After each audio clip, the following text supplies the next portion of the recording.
পর্যায়ে নিয়ে এসেছে বিএনপি। মুক্তিযুদ্ধের পক্ষের শক্তি আওয়ামী লীগ কতটুকু ধারণ করে মুক্তিযুদ্ধ সেটা বড় কথা না, এইখানে কোন পক্ষের নেতৃত্ব বিকল্প নেতৃত্ব কিন্তু সৃষ্টি হয় নাই।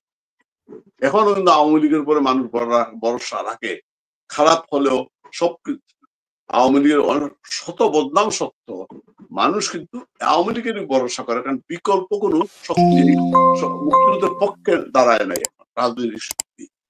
ওইখানে আজকের যে দ্বন্দ্বটা, এখানে আদর্শিক কোন দ্বন্দ্ব নাই, তাদের মধ্যে দ্বন্দ্বটা হচ্ছে যে কে মুক্তিযুদ্ধের বিপক্ষ শক্তির নেতৃত্ব দেবে এবং ক্ষমতায় যাবে, এই জায়গাটায় দ্বন্দ্ব। জামাত এবং বিএনপি, জামাতকে বিএনপি তুলে আনছে, সুতরাং একমাত্র বিএনপি পারত তার স্বার্থে তার অস্তিত্ব রক্ষার জন্য রুখে দাঁড়াতে, কিন্তু তারা বারবার আত্মসমর্পণ করতেছে এবং তারা গত 11 মাসে যে চরিত্র ফুটিয়ে উঠেছে, এই 5 আগস্টের পরে কিছু মানুষ আশা করেছিল, বিএনপির উপরে আশা করেছিল যে হয়তো সরকার প্রধান গঠন করতে পারবে, নির্বাচিত হয়, ফ্রি এন্ড ফেয়ার ইলেকশন যদি হয় বিএনপি জিততে পারবে না।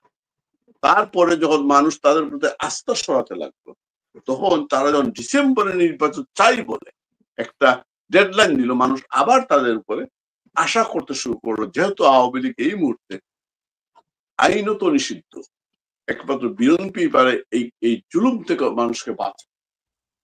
মানুষ কিছুটা হলো নাইমামুর চেয়ে কানামাও ভালো কথা আছে, কিন্তু সেই জায়গায় পানি ঢেলে দিয়েছে, সেই আশায় ঘুরে বাড়ি দিয়েছে তাদের ইংলিশের পরে। সবই হচ্ছে প্ল্যানিং, কিন্তু এটা নির্বাচন দেবে না, কিচ্ছু করবে না, সবই হচ্ছে কোন রকমে বিএনপিকে আন্দোলন থেকে বিরত রাখা এবং ওদেরকে স্পেস দেয়া। বিএনপিকে সময় দিয়ে দিয়ে ফেব্রুয়ারিতে হবে, এপ্রিলে হবে, হবে কিনা বিচার, বিভিন্ন কথা বলে ওই জামাত এবং এনসিপি কে স্পেস দেওয়া, যার কারণে আজকে কিন্তু এনসিপি পাটোয়ারি বলছে আমরা 300 আসন নিয়ে ক্ষমতায় আসতে, একটা আসনও জামানত দিয়ে আসতে পারবে না যদি ফেয়ার ইলেকশন হয়। অত তারা বলতেছে 300 আসন নিয়ে ক্ষমতায় আসতে, কোত্থেকে বলে?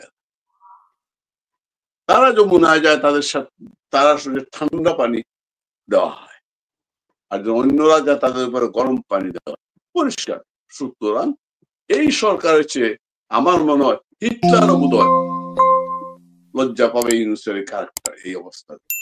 কোন দিকে বলেন আমরা ভালো আছি, কোন দিকে ভালো আছে? রফিক ভাই যে বললেন, বল কিন্তু নির্বাচনের বল কিন্তু আওয়ামী লীগের কোর্টে।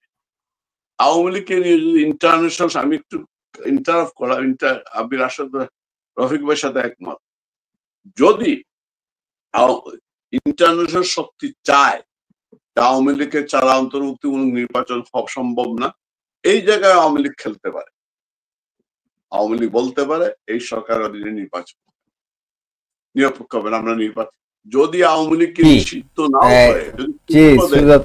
করে, আমি একটা শব্দ সুযোগও যদি দেয় আওয়ামী লীগকে, আওয়ামী লীগ বলবে আমরা নির্বাচনে যাব না।